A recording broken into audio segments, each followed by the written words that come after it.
አሰላሙ አለይኩም ወራህመቱላሂ ወበረካቱ። አሽረቃይቱ ተከታታይ ጓደኞቼ እንዴት ናችሁ? ሰላም ናችሁ? እኔ ጋር አልሐምዱሊላህ ሁሉ ነገር ሰላም ነው። አላህ በያላችሁበት የእናንተንም ሰላም ብዝዝት ያርግልኝ። ከሀገርም ያላችሁ ከሀገርም ውጭ ያላችሁ ላለው ሀገራችን አላህ ሱብሃነሁ ወተዓላ ሰላምን አንድነትን ያምጣልን። ዛሬ ደግሞ የመጣሁበት ርዕስ ለምን እንደሆነ ታውቃላችሁ? ያው ሳውዲ ላይ ባለፈ ለየት ያለ ዜና ወይም አዋጅ ሰምተናል ማለት ነው።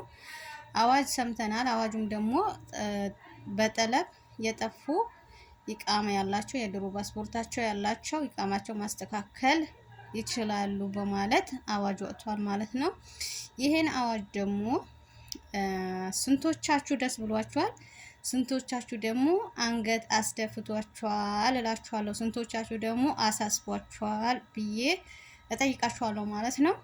ይሄ ነገር አዋጅ ሳይሆን ለራሱ ጥቅም ብሎ ነው። አዋጅ እንደዚህ አይነት አይመስለኝም እኔ በበኩሌ ማለት ነው። የዱባይ የዛሬ አመት ነው አዋጅ ሲያወጣ ማለት ነው ዲስካውንት አድርጎ የተቀመጡበት ሳያስብ ነበር ኢቃማችሁ አሰሩ ብሎ አዋጅን ያወጣ ማለት ነው። ይሄ ደግሞ የተቀመጣችሁበት 10 አመት 20 አመትም 15 አመትም 12 አመትም ቁጭ ብላችሁ ያንን ግብር እንድትከፍሉ ነው፣ በባዶ እንዳትወጡ ነው። ይሄን ዘዴ መጀመሪያ መገምገም አለባችሁ ማለት ነው። ለምን እንደተጠቀሙት ማለት ነው። እሺ ይሄን ሁሉ አመት ሰርተው በባዶ እንዳትወጡ ነው ይሄን ነገር ያደርገው ማለት ነው። እና ኢቃማ ብላችሁ እድሉን መጣ ብላችሁ ኢቃማ ብላችሁ በኋላ ዞር ብላችሁ አስቦቶቼ እኔ በበኩሌ ምንም ነገር ደስ አላለኝም። ወላሂ ነው የምላችሁ። ያኔ ገራማ እስካለው ድረስ ግብር እስካለው ድረስ የተቀመጥኩበት እስከከፈልኩ ድረስ እስካሁን አላህ አኑሮኛል። ከዚህ በኋላ ደግሞ አላህ ያውቃል ኢንሻአላህ። እኔም ለባገር የተጻፈልኝ ነገር አለ ማለት ነው። በእነሱ ሀገር ብቻ ርስክን አልጠብቅም። ለነሱም ያለው አላህ ለኔም ደግሞ አለ ብዬ አስባለሁ። 20 ሺህ ብር ያው ከመኑ 20 ሺህ ብር እስከ 15 ሺህ እስከ 16 ሺህ ብር ነው ማለት ነው ይሄ ነገር ማለት ነው። ያኔ እንደጠፋችሁ ነው። 20 አመት ቁጭ ስትሉ ይጨምራል ማለት ነው። 16 12 ሁሉንም እንደራሱ ነው ማለት ነው። ግን የተቀመጣችሁበት ገራማ ላዝም መክፈል ግብር አለባችሁ ማለት ነው። ያ ነገር ደግሞ ኢቃማ ብላችሁ ቅያማ እንዳይሆን ወላሂ ነው የምላችሁ። መጀመሪያ ራሳችሁ ዞር ብላችሁ አስቡ ማለት ነው። ይሄን ኢቃማ ካሰራሁት ወዲህ ስራ ያገኛሉ ወይ? ምን አይነት ስራ ነው ምሰራ? ጊዜው አይታችኋል በአሁኑ ሰዓት ማለት ነው። ያኔ ኢቃማ ስለሌላቸው ብቻ አይደለም ስራ ያጠፋ። ኢቃማ ያላቸው ስራ ምን እንስራ የሚሉ ሰዎች አሉ ማለት ነው።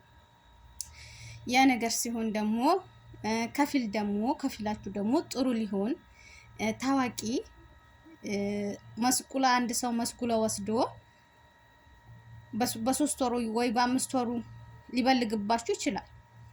ይሄ ነገር ደግሞ ከሳራ ነው። አላህ ከከሳራ ይጠብቀን ማለት ነው። ያቺንኛ 15000 ወይም 20000 ብር እንዴት ለፍተን ደም ለፍተን እንዳመጣናት ደግሞ እናውቃለን። ሁላችንም እናውቀዋለን ማለት ነው። ያ ነገር ከመሆን 20000 ብር ካለን 15000 ብር ካለን አገር ከፍተን የሆነ ስራ አንይዝበትም። እዚህ ሀገር ብዙ አመት ለመቆየት 5 አመት 6 አመት ለመቆየት የምትፈልጉ ሄዳችሁን ለመምጣት እድሉን ተሰጥቷችኋል። እሱን ካሰባችሁ ማሰራት ትችላላችሁ። 2 አመት 3 አመት ለመቆየት የምትፈልጋችሁ እንግዲህ አላህ ያቆያችኋል። እስከዛሬ ያቆያችሁ ድረስ እና ብራችሁን አትበሉ። ተረጋጉ።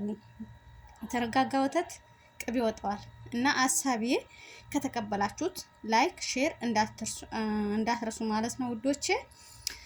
እና ኢቃማ የሚለው ነገር እንደዚህ አይደለም። አዋጅ የሚባለው ነገር ማለት ነው ኢቃማ አሰሩ ተብሎ ያሁኗ ብቻ የኢቃማ የሚሰራበት ያሁኗ ብቻ መክፈል፣ ያኛው ዲስካውንት ማድረግ ነበረበት ትክክለኛ አዋጅ ከሆነ ማለት ነው። ግን ይሄ ለሀገሪቷ ደግሞ ምን ያክል ገቢ እንደሚያስገኝ ታውቁታላችሁ? አስባችሁታል? ስንቱ ዜጋ ለማሰራት እየተሽቀዳደመ ታውቃላችሁ? ገራማውን ከፍሎ ያ ነገር ደግሞ ለራሳቸው ጥቅም ብልጦች ስለሆኑ ነው ውዶች። ለኛ ብሎ ሳይሆን ለራሳቸው ብሎ ነው። በባዶ እንዳትወጡ ብሎ ነው ይሄ ነገር ማለት ነው። ቪዲዮን ካሁንም ከአጀባችሁ ላይክ አድርጉ፣ ሼር አድርጉት ማለት ነው። እና ይቃማ ብላችሁ ቅያማ እንዳይሆንባችሁ መጀመሪያ አስቡ፣ አሰላስሉት።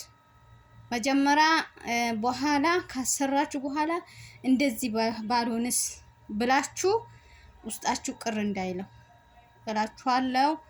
እና ያው ላሰባችሁት አላህ ያሳካላችሁ እላችኋለሁ ውዶቼ። እና የአሽርቃን ዩቲዩብ ተከታታይ ሆናችሁ ላይክን ሼርን በማድረግ አብረታቱኝ። ሀሳቤን ደግሞ ከተቀበላችሁት ለሁሉም እንዲደርስ ሼር አድርጉ ውዶቼ።